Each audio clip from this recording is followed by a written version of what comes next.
அகர முதல எழுத்தெல்லாம் ஆதிபகவன் முதற்றே உலகு. நெஞ்சமெங்கும் நிறைந்திருக்கும் அன்பு நெஞ்சங்களுக்கு எனது அன்பார்ந்த வணக்கம். நான் உங்கள் 5ஆம் தலைமுறை ஜோதிடர் ராம்குமார் ராஜேந்திரன். இன்னைக்கு நம்ம பார்க்க போகிற தலைப்பு ரிஷப ராசி அன்பர்களுக்கு நடக்கவிருக்கும் சுக்கிராதித்ய ராஜயோகம். ஸோ இந்த சுக்கிராதித்ய ராஜயோகமானது உங்களுடைய ரிஷப ராசிக்கு 12ஆம் இடமான, அதாவது உங்களுடைய ராசிக்கு விரய மோட்சஸ்தானமான 12ஆம் இடத்தில் சூரியன் மற்றும் சுக்கிரன் ஆகிய 2 கிரகங்களுடைய சேர்க்கையானது நடைபெறுகிறது. இந்த சேர்க்கையை தான் சுக்கிராதித்ய ராஜயோகம் என்று அழைக்கப்படும். ஸோ இந்த நிகழ்வானது சுமார் 18 வருடங்களுக்கு பிறகு நடக்கக்கூடிய ஒரு யோக காலம். ஸோ இந்த யோக காலங்களில் ரிஷபராசி அன்பர்களுக்கு எந்த விதமான அற்புதங்கள் கொடுக்க போகுது அப்படிங்கிறதையும் பார்க்கலாங்க. ஸோ ஏப்ரல் 13ஆம் தேதி இந்த சூரிய பகவான் மீனத்திலிருந்து மேஷ ராசிக்கு பயிற்சி அடைகிறார். அதே போல் ஏப்ரல் 24ஆம் தேதி சுக்கிர பகவான் மீனத்திலிருந்து மேஷத்திற்கு பயிற்சி அடைகிறார். ஸோ இந்த 2 கிரகங்களுடைய கூட்டு சேர்க்கை சுக்கிராதித்ய ராஜயோகம் என்று அழைக்கப்படும். இது ரிஷபராசி அன்பர்களுக்கு எந்த விதமான அற்புதங்கள் மற்றும் சிறப்புகளை கொடுக்க போகுது அப்படிங்கிறதையும் தெளிவாகவும் துல்லியமாகவும் இந்த காணொலியில் பார்க்கலாம். நம்ம சேனலை முதல் முறையாக பார்க்குறவங்க சப்ஸ்கிரைப் பண்ணிக்கோங்க, பெல் பட்டனை கிளிக் பண்ணி ஆல் அப்படிங்கிற ஆப்ஷன் கொடுத்துக்கோங்க. ஸோ ரிஷபராசி அன்பர்கள் சுக்கிர பகவானை அதிபதியாக கொண்டவர்கள். ஸோ இந்த சுக்கிர பகவான் உங்களுடைய ராசிநாதன் மற்றும் உங்களுக்கு 6ஆம் இடமான துலாம் ராசி, இந்த 2 ராசிகளுக்கும் அதிபதி என்று அழைக்கக்கூடியவர். ஒருவருடைய செல்வாக்கு, ஆடம்பரம் மற்றும் காதல், தாம்பத்தியம் போன்ற அனைத்து உறவுகளையும் கொடுக்கக்கூடிய ஒரு பகவான் அந்த சுக்கிரன். அதே போல் நவகிரகங்களின் முதல் கடவுள் என்று அழைக்கக்கூடிய சூரிய பகவான் உங்களுடைய ராசிக்கு 4ஆம் இடத்திற்கான அதிபதி. ஸோ இந்த 2 கிரகங்கள் உங்களுடைய ராசியில் சேரும்போது அது ஒரு அபரிவிதமான யோகம் அப்படிங்கிறது கொடுக்குங்க. ஸோ 18 வருஷத்துக்கு அப்புறமா நடக்குது. இந்த யோக காலங்களில் உங்களுடைய வாழ்க்கையில் எந்த விதமான முயற்சிகளை நீங்கள் எடுக்கலாம், அந்த முயற்சி எந்த விதமான வெற்றிகள் கொடுக்கும் அப்படிங்கிறதே தெளிவாக பார்க்கலாங்க. ஸோ ரிஷபராசி என்பது தொழில் ரீதியாக இதுவரை நீங்கள் சந்தித்து வந்த தடைகள் அப்படிங்கிறது ஏராளங்க. ஸோ தொழிலை ஒரு தொழிலை தொடங்கி அந்த தொழிலை கரெக்டான விதத்தில் கொண்டு போய் அதில் லாபத்தை சம்பாதிக்கக்கூடிய நோக்கத்தில் எவ்வளவோ முயற்சிகள் எடுத்தும் அந்த முயற்சிகள் அனைத்தும் ஏதாவது ஒரு விதத்தில் தடைகளாகவே போயிட்டு இருந்ததுங்க. ஸோ அந்த தடைகள் அப்படிங்கிறது நிதி சம்மந்தப்பட்ட சில நெருக்கடிகள், அதே போல் நண்பர்கள் மூலமாக வந்த சில பிரச்சனைகள் அப்படிங்கிறது. ஸோ நிதி சார்ந்த துறையில் ஒரு பேங்க் மூலமாக நம்மளுடைய லோன் ப்ராசஸ் பண்ணது, லோன் எடுத்தது, அந்த மாதிரி சொல்லி ஒரு தொழிலை ஆரம்பித்து அதை நடத்தி அதை கரெக்டான விதத்தில் கொண்டு போகிறதுக்குள்ளே படாத கஷ்டங்கள், படாத துன்பங்கள் அப்படிங்கிறதெல்லாம் பட்டாச்சுங்க. ஸோ இந்த நிலை அப்படிங்கிறது மாறுமா? இதற்கான ஒரு யோக காலங்கள் அப்படிங்கிறது வராதா? நம்ம விட்டு போன தொழிலை மறுபடியும் திரும்ப நடத்த முடியாதா அப்படின்னு சொல்லி யோசிக்கக்கூடிய நபர்களுக்கு இந்த சுக்கிராதித்ய ராஜயோகம் தொழிலில் இதுவரை இருந்து வந்த தடைகள் அனைத்தும் விலகி ஒரு நல்ல லாபகரமான சூழ்நிலை அப்படிங்கிறது உருவாகும். ஏன்னா இந்த சூரியன் அப்படிங்கிறது 12ஆம் இடத்தில் இருக்கும் பொழுதுங்க எந்த ஒரு விஷயத்தையுமே தெளிவாக செய்யக்கூடிய ஒரு சிந்தனைகள் அப்படிங்கிறது மேலோங்குங்க. இதுவரைக்கும் உங்கள் தொழிலில் இருந்து வந்த போட்டி, பொறாமை, எதிரிகள் அப்படிங்கிறது கண்டிப்பாக விலகக்கூடிய சூழ்நிலை, உங்களுடைய லாபம் இரட்டிப்பாகும் அளவுக்கு சில யோக காலமாக இருக்க போதுங்க. அதே போல் இதுவரைக்கும் அந்த தொழிலை சரியான விதத்தில் நடத்த முடியல, அது மறுபடியும் ரீஸ்டார்ட் பண்ண முடியுமா அப்படின்னு நினைக்கக்கூடியவங்களுக்கு இது ஒரு நல்ல காலமாக இருக்க போதுங்க. அதே போல் உங்களுடைய லாபம் அதிகரிக்கும், வருமானம் பெருகும். இதுவரைக்கும் இருந்து வந்த சட்ட சிக்கல்கள் அனைத்தும் விலகி உங்கள் தொழிலை திரும்பவும் நடத்துவதற்கான ஒரு யோக காலமாக இந்த சுக்கிராதித்ய ராஜயோக காலமானது உங்களுக்கு இருக்க போதுங்க. அடுத்ததாக இந்த வேலை சம்மந்தப்பட்ட சில பிரச்சனைகள், வேலையில் எனக்கு நிறைய நாள் நான் ட்ரை பண்ணிகிட்ருக்கேங்க, புதுசாக எந்த வேலையும் எனக்கு கிடைக்க மாட்டேங்குது, இல்லை அந்த வேலையிலேருந்து வேறு ஒரு வேலைக்கு நான் ட்ரான்ஸ்ஃபர் வாங்கிட்டு போகலாம் அப்படின்னு நினச்சிட்ருக்கேன், ஒரு இடத்துலேருந்து இன்னொரு இடத்துக்கு. அதே போல் இதில் சம்பள உயர்வோ இல்லை பதவி உயர்வோ அப்படிங்கிறது எனக்கு எதுவுமே கிடைக்கவே மாட்டேங்குதுங்க. ரொம்ப வருஷமாக ஃபாரினில் ஜாப்ஸ் ட்ரை பண்ணிகிட்ருக்கேன். ஸோ அந்த யோகம் அப்படிங்கிறது எனக்கு இருக்கா? என்னுடைய சம்பள உயர்வு அப்படிங்கிறது ஒன்று நடந்துச்சுன்னா தான் என்னுடைய வாழ்க்கையில் அடுத்த கட்ட லெவலுக்கே நான் போக முடியும் அப்படின்னு சொல்லி எதிர்பார்த்து காத்துட்ருக்கக்கூடிய நபர்களுக்கு இது ஒரு நல்ல யோக காலமாக இருக்க போது. ஏன்னா சுக்கிரன் ஆடம்பர தேவைகள் அனைத்தையும் பூர்த்தி செய்யக்கூடிய ஒரு நபர் அப்படின்னு சொல்லக்கூடிய இந்த கிரகம். ஸோ அந்த கிரகம் உங்களுக்கு 12ஆம் இடத்துல வந்து இடம்பெயர்ச்சி அடையும் பொழுது இது ஒரு ராஜயோக காலம் சொல்லுவாங்க. இதுவரை நீங்கள் வேலை செஞ்சுட்டு இருந்த இடத்துல உங்களுக்கு கிடைக்கக்கூடிய இன்க்ரிமெண்ட் அப்படிங்கிறது கண்டிப்பாக கிடைக்கும். ஸோ உங்களுடைய உழைப்புக்கேற்ற ஊதிய உயர்வு அப்படிங்கிறது இருக்குங்க. போனஸ் சம்மந்தப்பட்ட சில விஷயங்கள் அப்படிங்கிறது கிடைக்கும். அதே போல் வெளிநாடு சம்மந்தப்பட்ட யோகங்களுக்கு முயற்சி செய்யக்கூடியவர்களுக்கு இது ஒரு நல்ல தருணமாக இருக்க போதுங்க. ரொம்ப நாளாக நான் வேலைக்கு ட்ரை பண்ணிகிட்ருக்கேன், என் திறமைக்கு தகுந்த வேலை கிடைக்கல, என் படிப்புக்கு தகுந்த வேலை கிடைக்கலன்னு சொல்லக்கூடிய நபர்களுக்கு இது ஒரு நல்ல காலமாக இருக்க போதுங்க. அதே போல் அரசு சம்மந்தப்பட்ட சில முயற்சிகள், கவர்மெண்ட் ஜாப்புக்காக நிறைய எக்ஸாம்ஸ் எல்லாம் எழுதிட்டேங்க. ஸோ அந்த எக்ஸாமில் எந்த ஒரு ரிசல்ட்டும் கிடைக்க மாட்டேங்குது. ஸோ வரக்கூடிய காலகட்டங்களில் எனக்கு ஒரு நல்ல வாய்ப்பு இருக்கும் அப்படின்னா கண்டிப்பாக இந்த ரிஷபராசி அன்பர்களுக்கு இது ஒரு நல்ல யோக காலமாகவே இருக்க போதுங்க. இந்த டைமில் நீங்கள் எடுக்கக்கூடிய முயற்சிகள் அனைத்தும் வெற்றி வாய்ப்பை தேடித்தரும். அதே போல் இந்த திருமணம் சார்ந்த சில பிரச்சனைகள், திருமணம் அப்படிங்கிறது பெரிய கனவாகவே இருக்குங்க.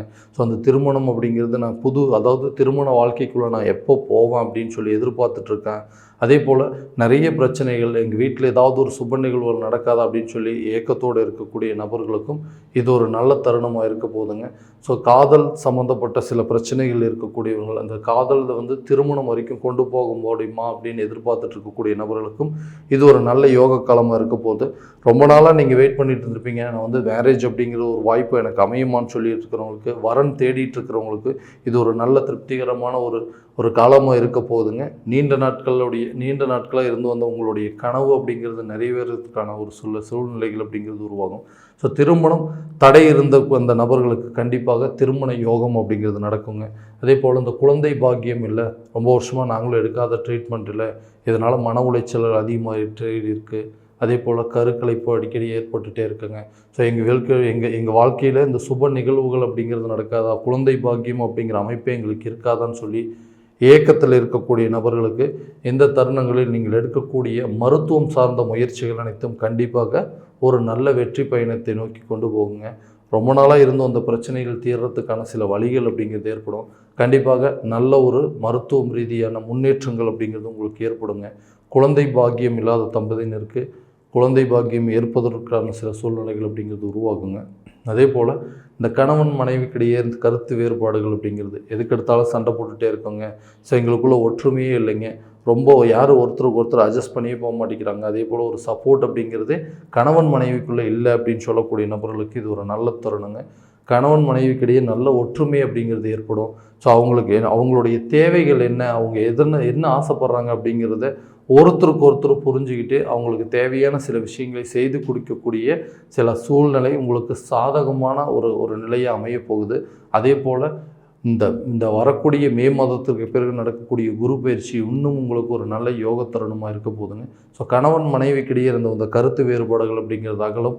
அதே போல் இந்த ஒற்றுமை அப்படிங்கிறது நீண்டு அவர்களுக்கு தேவையான விஷயங்களை பூர்த்தி செய்யக்கூடிய வாய்ப்புகள் அப்படிங்கிறது கண்டிப்பாக உருவாகும். அடுத்ததாக இந்த சொத்து பத்துக்கள் சேர்க்கை, எனக்கு வந்து ரொம்ப நாளாக ஒரு லக்ஸுரியான ஒரு வாழ்க்கையை வாழணும், அட்லீஸ்ட் வாழ்க்கை வாழணும் அப்படிங்கிறது என்னோடய வாடகை வீட்டிலேருந்து சொந்த வீட்டுக்கு போகணும்னு சொல்லி நான் எடுக்கக்கூடிய முயற்சிகள் எல்லாமே தடையாக இருக்குங்க.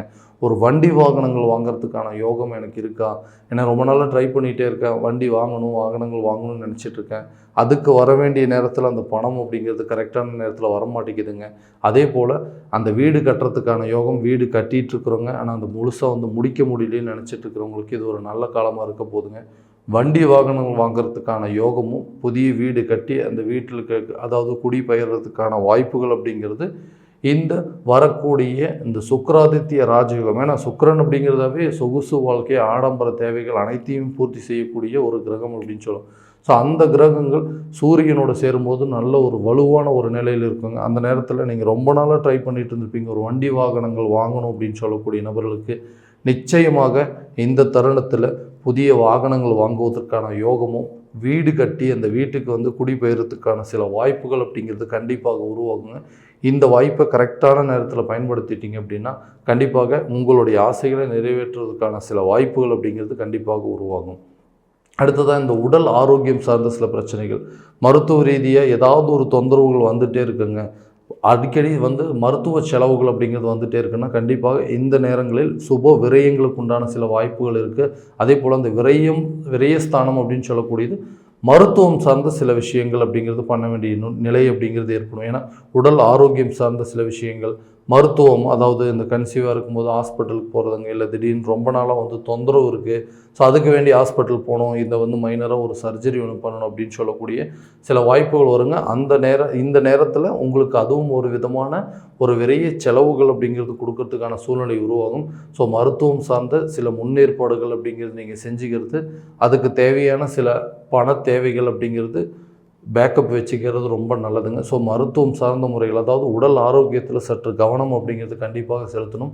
ஹாஸ்பிட்டல் செலவு கண்டிப்பாக வரதுக்கான சான்சஸ் நிறைய இருக்குது. ஸோ முடிஞ்ச வரைக்கும் ஹெல்த்தில் கொஞ்சம் கான்சன்ட்ரேட் பண்ணிங்க அப்படின்னா கண்டிப்பாக அதுலேருந்து நம்ம வெளியே வந்துடலாங்க. அடுத்தது அந்த கடன் சார்ந்த சில விஷயங்கள். பணம் அப்படிங்கிறது எனக்கு வந்து எப்போவுமே கடனாகவே இருக்குங்க. எப்போ தான் வந்து இந்த கடன் கொடுத்த இடத்துல வந்து, அதாவது எனக்குன்னு கொடுத்த இடத்துல நான் எப்போ திரும்ப செலுத்த முடியும், அதே போல் பணம் ஒருத்தர்கிட்ட கொடுத்து வச்சுருக்கேங்க, அந்த பணத்தை எப்போ தான் எனக்கு கிடைக்கும் அப்படின்னு சொல்லி யோசிச்சுட்டு இருக்கக்கூடிய நபர்களுக்கு இது ஒரு நல்ல தருணமாக இருக்க போதுங்க. அதே போல் ரொம்ப நாளாக இந்த பிரச்சனை இருக்குதுங்க, எப்படியாவது ஏதாவது ஒரு பார்ட் அமௌண்ட்டாவது இந்த கடனை கட்டிடலாம் அப்படின்னு சொல்லிட்டு நிறைய முயற்சி பண்ணிகிட்ருக்கேன் அப்படின்னு சொல்லக்கூடிய நபர்களுக்கு கடனை வந்து ஒரு குறிப்பிட்ட அமௌண்ட் அடைக்கிறது, அதாவது பெரிய தொகையாக இருக்குங்க, ஒரு 1 லட்ச ரூபா இருக்குது அப்படின்னா அட்லீஸ்ட் ஒரு 50,000 ரூபாயாவது அந்த கடனை திரும்ப அடைக்கக்கூடிய அளவுக்கு சில யோகங்கள் உங்களுக்கு உருவாகுங்க. நீங்கள் வந்து உங்களை நம்பி சில பேர் வந்துட்டு ஓகேங்க, நீங்கள் வந்து பணம் வந்து வாங்கியிருக்கீங்க, அட்லீஸ்ட் எனக்கு ஒரே டைம் கொடுக்கலனாலும் பரவாயில்ல, கொஞ்சம் கொஞ்சமாக கொடுங்க அப்படின்னு சொல்லக்கூடிய அளவுக்கு சில வாய்ப்புகள் உருவாகும். நண்பர்கள், உறவினர்கள் மத்தியில் சில உங்களுக்கு ஒரு உதவிகள் அப்படிங்கிறது கிடைக்கும். இந்த கடனை எப்படியாவது அடைச்சிட்டு இந்த கடன்லேருந்து நீங்கள் வெளியே வந்தால் போதும் அப்படின்னு சொல்லி சில பேர் உதவி செய்யக்கூடிய அளவுக்கு வாய்ப்புகள் அப்படிங்கிறது கண்டிப்பாக உருவாகுங்க. அதே போல் குழந்தைகளுடைய கல்வியில் நல்ல மேன்மை அப்படிங்கிறது உருவாகும். அடுத்ததாக அவங்களுக்கு வந்து ஹையர் ஸ்டடீஸ் படிக்க வைக்கிறதுக்கான சில வாய்ப்புகள் அப்படிங்கிறது உங்களுடைய இந்த சுக்கிராதித்ய ராஜயோக காலத்தில் கண்டிப்பாக இந்த விஷயங்கள்லாம் நடக்குங்க. இது எல்லாமே பார்த்தீங்க அப்படின்னா கோச்சார பலன்கள் மட்டும்தான். இந்த பலன்கள் அனைத்து உங்களுக்கும் இருக்குமா, உங்களுக்கும் நடக்குமா அப்படிங்கிறத முழுமையான விதத்தில் தெரிஞ்சுக்கிட்டு அதற்குண்டால் போல் சில முயற்சிகள் அப்படிங்கிறது உங்களோட வாழ்க்கையில் எடுத்திங்கன்னா எல்லா விதமான வெற்றிகள் அப்படிங்கிறது கிடைக்குங்க. உங்களுடைய ஜாதகம் எங்கிட்ட பார்க்கணும் அப்படின்னு ஆசைப்பட்டிங்கன்னா கீழே இருக்க நம்பருக்கு கான்டாக்ட் பண்ணி அப்பாயின்மெண்ட் ஃபிக்ஸ் பண்ணிக்கோங்க. அப்படி இல்லையா உங்களோட ஜாதகத்தை என்னோடய வாட்ஸ்அப் நம்பருக்கு அனுப்பிச்சி வச்சிங்க அப்படின்னா தெளிவான முறையில் கணித்து துல்லியமான பலன்கள் அப்படிங்கிறது உங்களுக்கு தெரியப்படுத்தப்படுங்க. மீண்டும் அடுத்த காணொளியில் உங்களை சந்திக்கும் வரை உங்களிடமிருந்து விடைபெறுவது உங்கள் ராம்குமார் ராஜேந்திரன். நன்றி.